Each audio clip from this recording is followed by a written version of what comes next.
villages, destroyed a critical hydropower plant, and as of tonight puts the largest nuclear reactor in Europe in danger of melting down. So if this was intentional, it was not a military tactic, it was an act of terrorism. The question is, who did it? Well, let's see. The Kakhovka Dam was effectively Russian. It was built by the Russian government. It currently sits in Russian-controlled territory. The dam's reservoir supplies water to Crimea, which has been, for the last 240 years, home of the Russian Black Sea Fleet.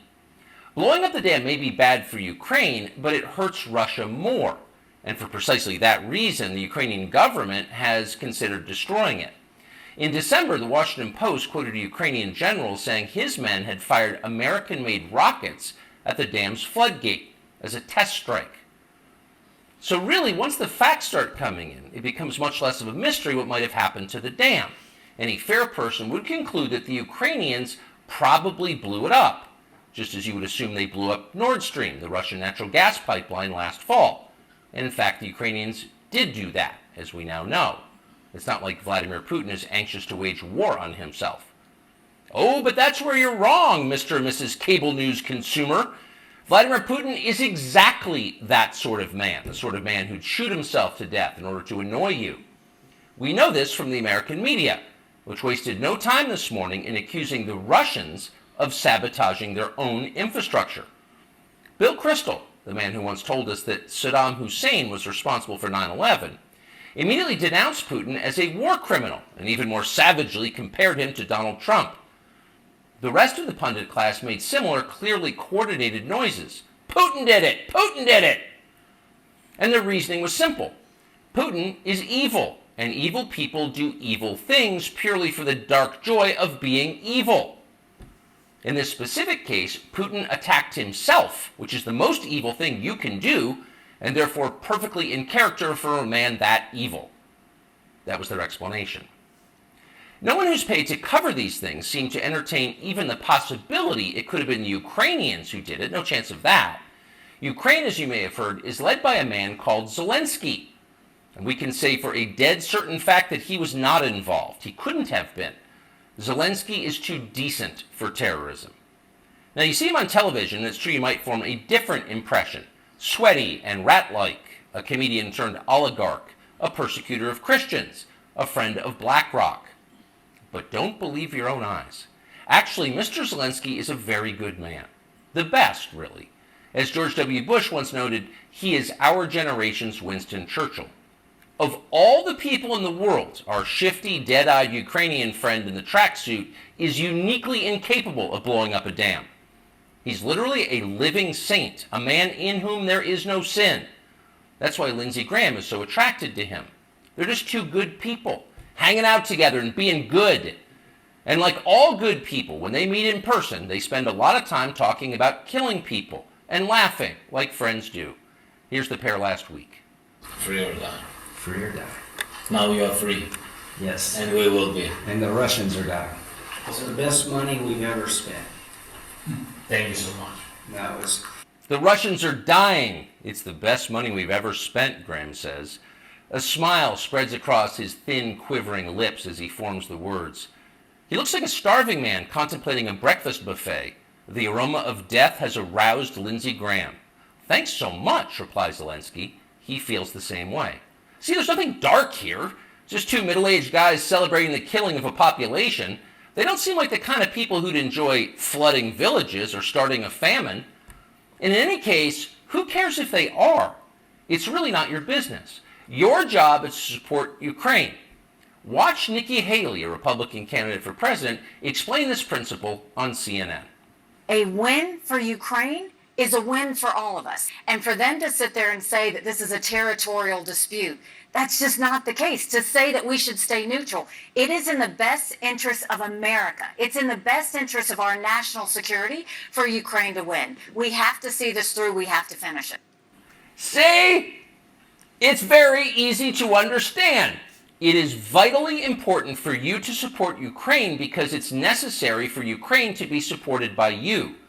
Your support is mandatory until it's finished, whatever it is, and whatever that means. So shut up and support Ukraine or else you're in trouble. Back when they still taught logic, statements like this were known as tautologies. Something is true because it is. The more you repeat it, the truer it becomes. It's a self-reinforcing reality. There was a time when tautologies were considered illegitimate arguments, not to mention hilariously stupid. Only dumb people talk like that. Now everybody in power talks like that. Diversity is our strength. Trans women are women. Zelensky is Churchill.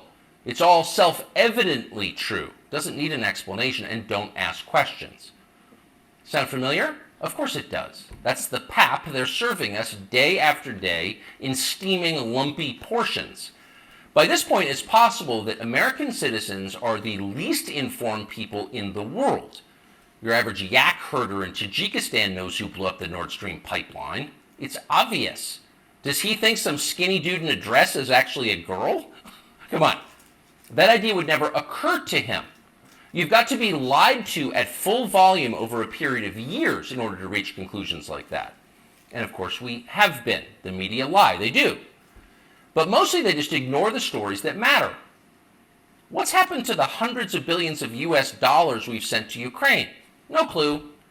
Who organized those BLM riots 3 years ago? No one's gotten to the bottom of that. What exactly happened on 9/11? Well, it's still classified.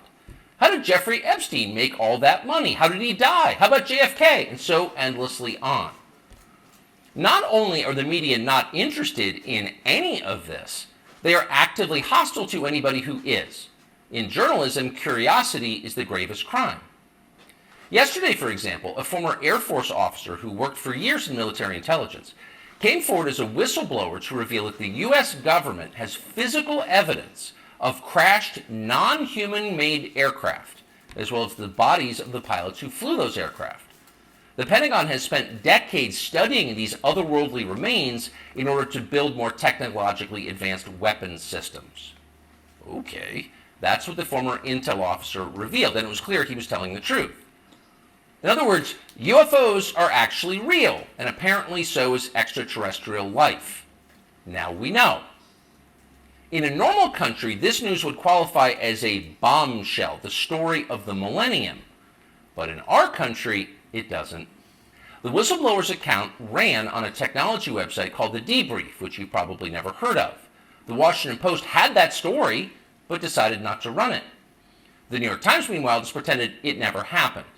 On the front page of the New York Times website this morning, there were 5 stories about Ukraine, as well as 4 stories apiece about Donald Trump, trans people, and climate change, the usual lineup.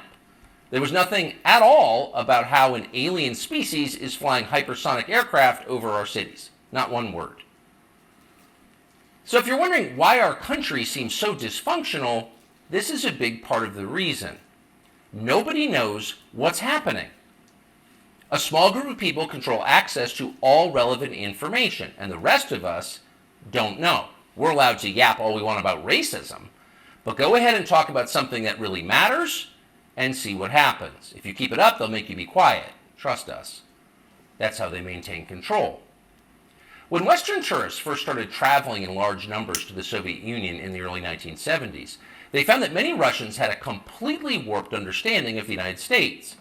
They thought that Americans lived in grinding poverty, in a state of perpetual race war, and were desperate to flee to the freedom and prosperity of the Eastern Bloc. They thought this because that's what they had been told. They had no way to know otherwise. The few Russians who understood what was really going on in the rest of the world had learned about it from listening to shortwave radio broadcasts, sometimes under the covers so the neighbors wouldn't hear. 50 years later, it is bewildering to consider the ironies here. We're the ones who live in ignorance now. The U.S. government has managed to classify more than 1 billion so-called public documents. So at this point, we can't possibly know what our leaders are doing. We're not allowed to know.